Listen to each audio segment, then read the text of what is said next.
Christoffel symbol a formula kan zong chuak anga chuan entir na pakhat karon pe ngal bok dor ni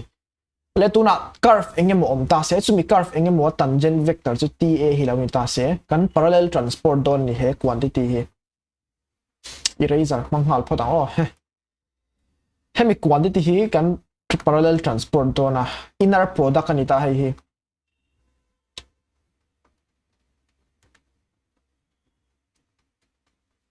hei mi hi kan parallel transport ani chuan parallel transport haila share chuan mo video ma sa tang khan hei hi anin zero ocluk ngai ni achan chu hei inner product ani ta scalar ani ta ni hemi hi i index lowering kha ichin chi ani chuan hei a index kan lower ani chuan WBTB kan dong don ta hei chu dot product nen kha yang reng to ta tro i recall ani chuan dot hey vector notation kan mang ka chuan vector calculus kan notate kan zia dan thin chu ni ta chuan le hey zero kluk don ta chuan in ki derivative operator ki kan act tir chuan hey kan dong don ta ni Leibniz rule kan manga ma sa in WATB hian kan act tir photanga chuan GAB hian a index si ta hi chuan pot thla thei ta ni chung chuan hey kan dongang BTB plus TC ni anga chuan derivative operator hi tuna GAB hina thok dona GAB a ber a thok awang khan WAB hi a index kan pot thla thei ta lo ta ni ri ina WA nia C GAB ni ta ni is equal to 0 hei po hi scalar thau ni ta tro tung chuan hei poi kan parallel transport chuan 0 ni kha kan demand chuwang chuan remaining equation chu TCTB WA na plus CGAB is equal to 0 ni ta chuan heta in TAB W ho hi engpon ni thei ta ni arbitrary vector TAB T le hemi de pani chu tangent vector ni ta chung chuan hei in general in 0 equal don ani chuan hei hi kan demand hei hi angai ta ni hei chin chia tu ro poimo nakin zela po hemi metric derivative operator hi 0 ni ti kha chin chia zel tur ni tuna kan erase veka achung bera hei kan nei ta a index ka ziak thang aten GABC is equal to 0 ni ta chuan hei hi he derivative operator hi kan expand ani chuan mo i recall ani chuan hei hian enge kluk kan ti chuan derivative operator dang kan mang don ta ni hei kluk ta ni tro omle chu kan coordinate system tangin kan calculate chin don ta chuan Christoffel symbol ron kalanga minus nge plus minus mo kha chuan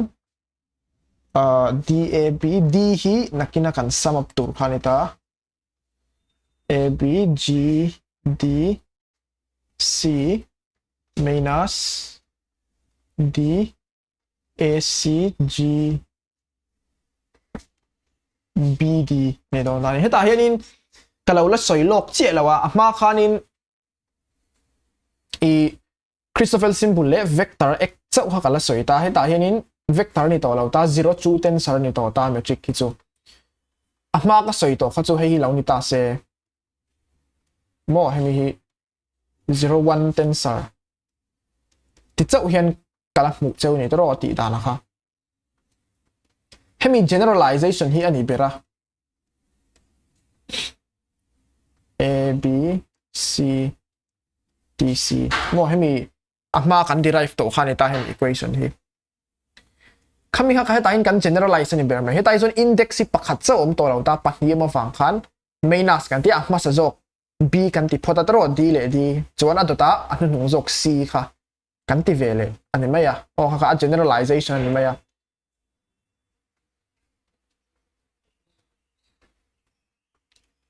chuan ki index kan pot thlang ki index lowering ka ichin chi ani chuan heta hian d le d kha kan sam ba chuan ta c om ani chuan hei is equal to 0 bok ta tian kan ziak thale thai ta ni G B C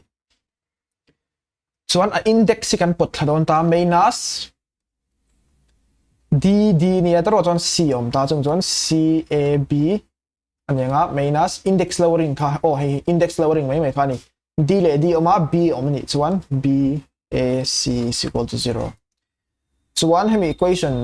ang che hian theta hian G A B I hian hei equation pakhat ani ta equation 1 lo ni ta se achunga khan atira kha chon G ta hian napla A B C kan ziak ta taro hemi aya hian hei lo ziak thung ta la C G A B tiang che hian expand chuak ve thei ni khatiang khan ti ta la mo enge kan to nang equation 2 ni don ta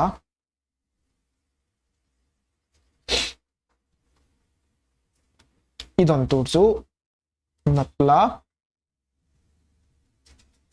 CAB minus BCA minus ACB is equal to 0 ito ang hey equation 2 lo ni ta se scroll play la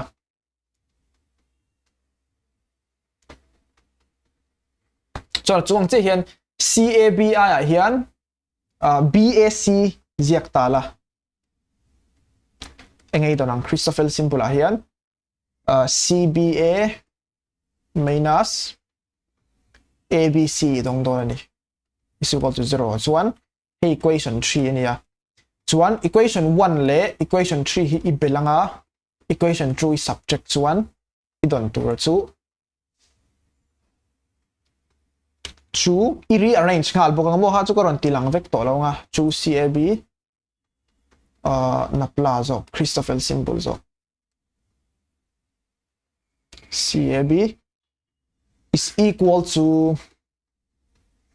ABC plus BAC plus may plus nito lawin minus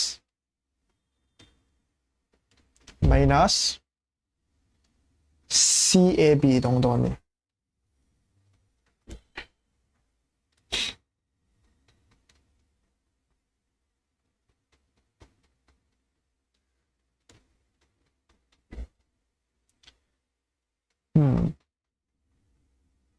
chuan heta hianin nangma ilo try ve ni chuan pakhat hriat tur chu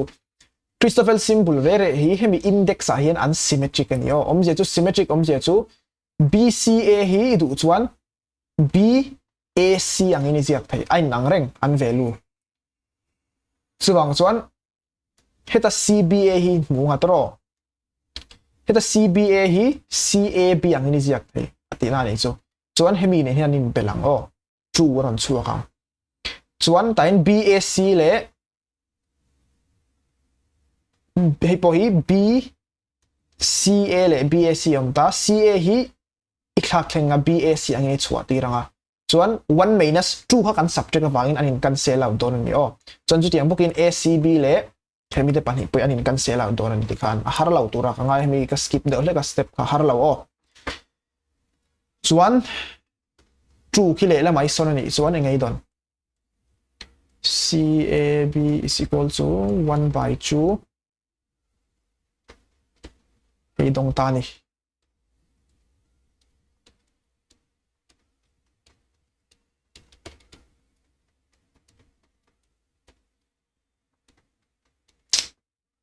chuan Christoffel symbol pa ngai idu ta index erase ang nokso belang heti mula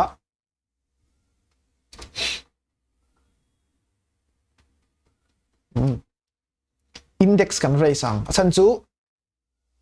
Christoffel symbol pa ngai kan nei thina chu nuai pathum ki ni lauta hei kan nei thin zo kani chu chuan hei hian ange kluk index raising khai ngai to chuan hei hian a kluk chu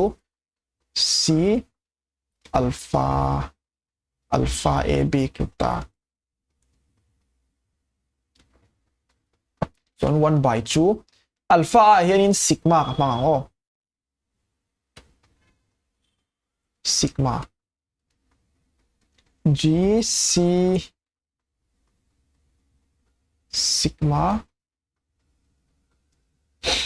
ส่วน CI อ่ะเห็นเฮต้าจุงอ่ะ CI เห็นซิกมาเวกโดนที่นั่นนี่จู่จงจู่นี่ไหมบักจู่นังเวก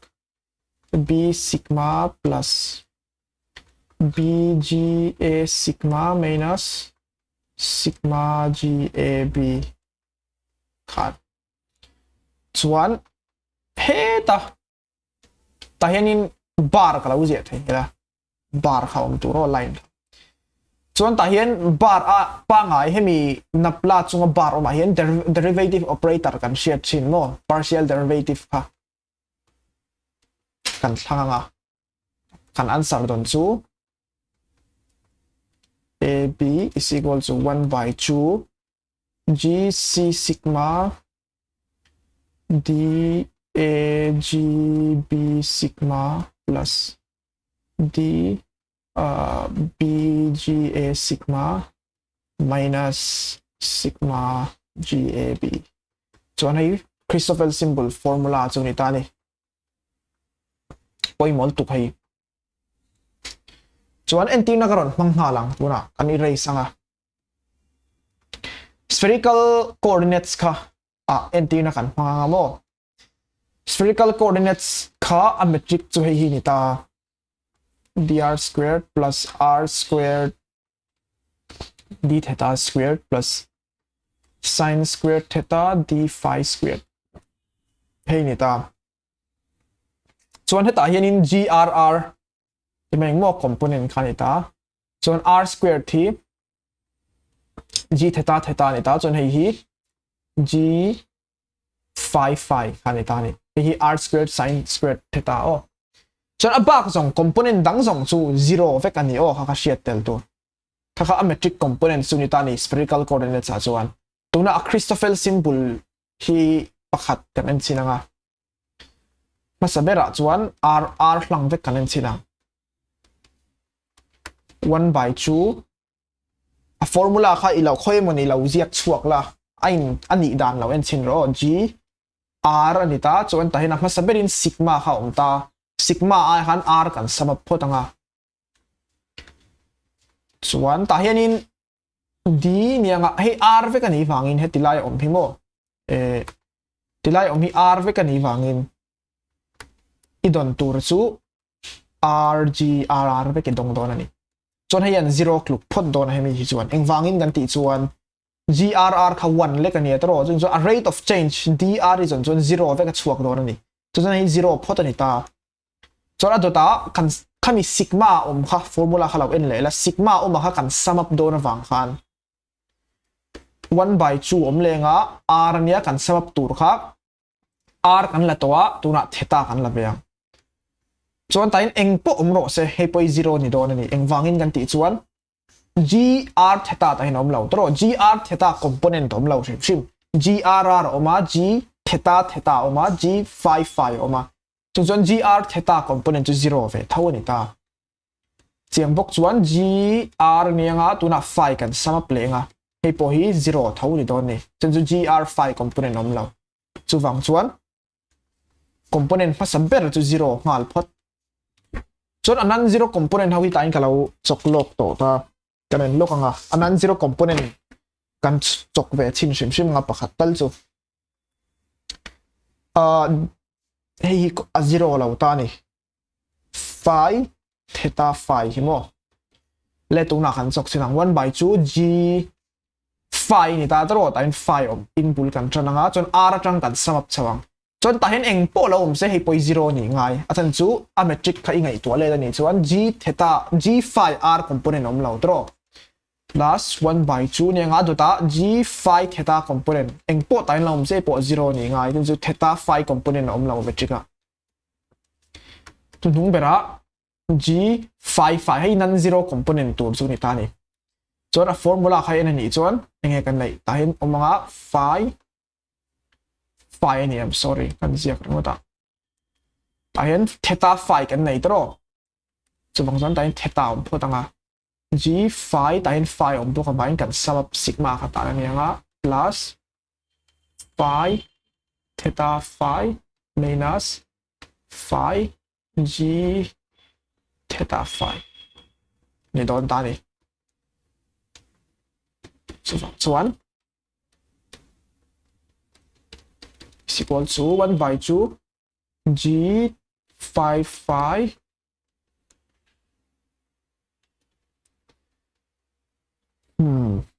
chuan ta hianin G phi phi chu non zero ni ta chuan hei zero ni don ta ni than chu with respect to phi na ni atro kan differentiate kan metric khai an en chho ni chuan mo heta kan metric component hi eng component mai ta 1 oma ta r square oma ta r square sin theta sin square theta ni ta eng component ma hi phi dependent om lo sim chuwang chuan phi dependent term om lo wangin with respect to phi differentiate chuan 0 chuak do ra ni heyo 0 ti ta ni chu chuan hei po hi 0 ron chuak le do na chan chu g theta phi ni ta metric a khan theta phi component kan nei lo chuwang chuan remaining term chu g phi phi chuan hei na nge kluk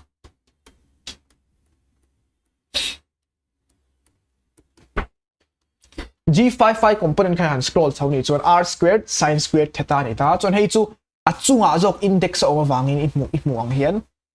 a inverse ti na ni a inverse ni chuan a hnuai om thuang r squared sin squared theta chuan d with respect to theta in kan differentiate do na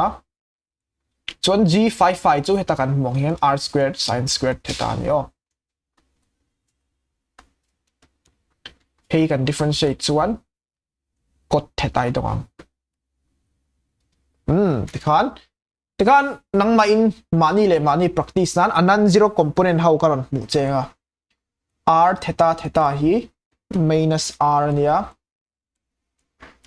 chuan r phi phi hi minus r sin square theta vai chon tai jong ka chok lo nga theta hian r theta hi 1 by r chuan theta phi phi minus sin theta cos theta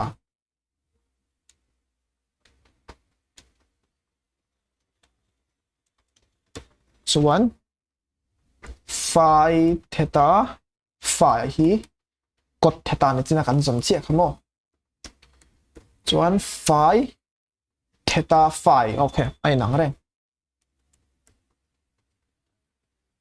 kanan zero component sau chu ni ta nang mai tikhan lawin practice na ni mang thei